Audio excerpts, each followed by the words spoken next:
You understand? Physical safety, psychological safety. You need a safe home that's warm and welcoming. You need family members that are going to give you all the love. However, money is that thing, that tool we use to make our lives comfortable. Because for you to have the safety of having a home, of having food on your plate, on having stable, healthy parents, you need to have money, because money provides a form of safety on its own. However, safety is not about money, right? Safety is about feeling secure within yourself. Money is a tool to buy things. Those things make you feel safe in life. And when they're not there, you feel unsafe, okay? When your food is not there, when your shelter is not there, right? Because you're lacking money, you feel unsafe. That's where it's coming from, okay? So let's continue. Deep money wounds are not about the money. I said it's about feeling safety or safe. When you grow up living through scarcity, when you experience unpredictability, fear and scarcity regards to money, it becomes a problem. Now you begin to develop what we call money wounds. Hi guys, thank you for joining my live. Ashley, thank you so much. And the other guy as well. Thank you so much for joining my live. Today we're talking about money wounds. Are they really real things, or it's just our imagination? What does it mean when people are talking about money wounds? Right? What are they meaning by that? Okay. Basically, money is what we use to get the things that we want.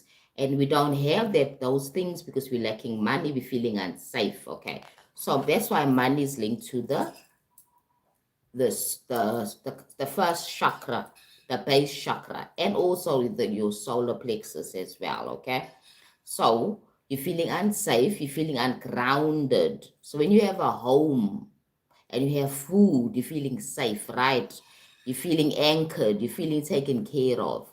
That is the reason why people feel unsafe, right? And it becomes a wound, it becomes something that's there that triggers you. So wounds normally trigger you. They're psychological, energetic things linked to your experiences in life.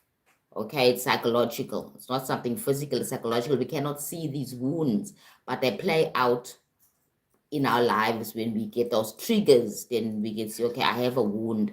I have this fear of not having enough money in my bank account. When I see the money going lower, I feel uncomfortable in my body. I feel kind of stressed. I feel my stomach turning as well. I feel anxiety and fear. Right? This is a real thing. It's happening to a lot of people, basically. Right? So let's continue. As I said, when you grow up living through periods where there's more scarcity than abundance, unpredictable, unpredictable situations, right? That you don't understand. Today it's the morning. Are we gonna have food today? Are we gonna have a place to stay this week? You understand things like that. Like children that grow up in homes where maybe the parents lost their home, the bond was not paid, they couldn't afford to pay the bond, they lose their home, they go from one relative to another. Now, psychologically and energetically, it's creating a wound of feeling unsafe. Okay, we lost our home when I was 11 years old, for example. We lost our home. We were going from one cousin to another, from one relative going for help. Now that wound is there.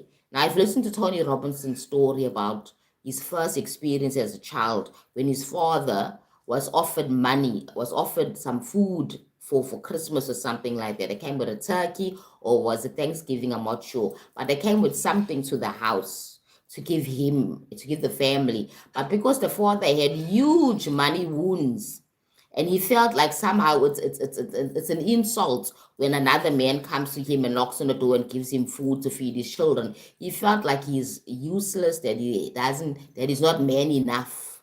So what he did, he lashed out. He lashed out violently and told the guy that I don't take handouts. If you listen to Tony Robinson's story of his own childhood, although he is a money magnate now and is able to actually get a lot of money in his life, his father's wound made him realize that in life there are givers. And that's how he began to learn to give people and motivate people, because he's coming from a place of lack. real poverty where he was brought up in, right? So he was able to transmute his father's money wound and make it work for him in a positive way. In a way, the man was now the father. His father was operating from ego. He felt that I'm a man. It's insulting for another man to come to my house and knock on my door on Thanksgiving and give me what I cannot give my family. Give me, in other words, you want to feed my family.